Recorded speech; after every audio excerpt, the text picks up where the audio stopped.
Good morning po. Kaya po tayo. Ngayon akong breakfast. Part 2 po ng aking video.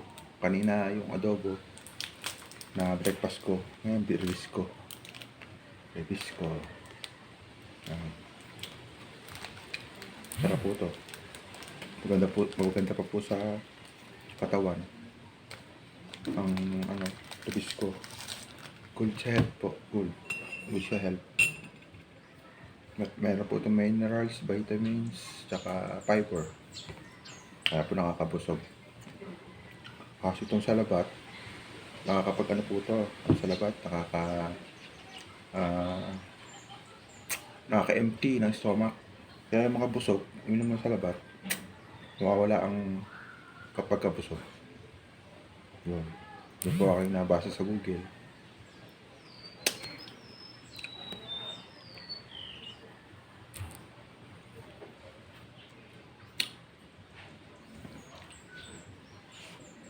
Nabasa ko po sa Google yun. Tsaka, ito maganda po ito. Mura na. Masustansya pa ang biskwit. Lahat po ng biskwit. Kaya po tayo.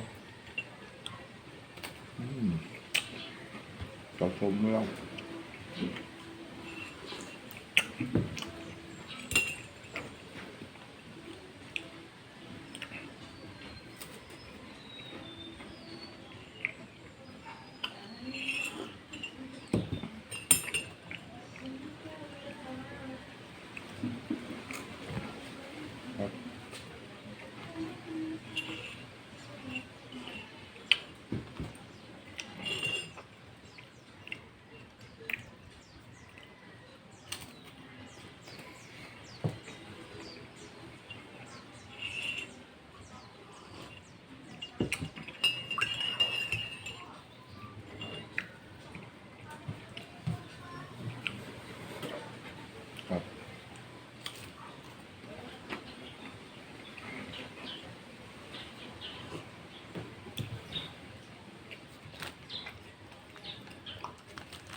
Last one.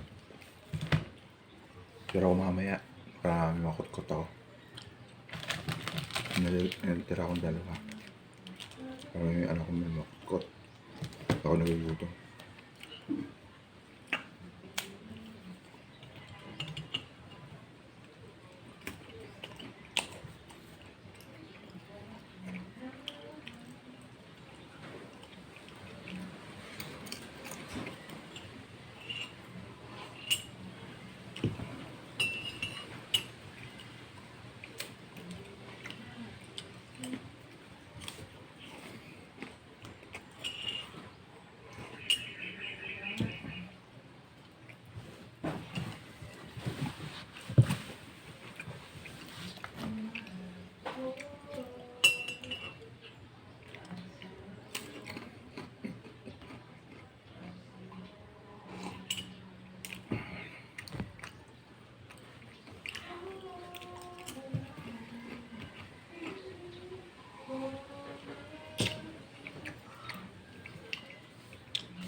Kapag inupo na sa labat, 2 days lang.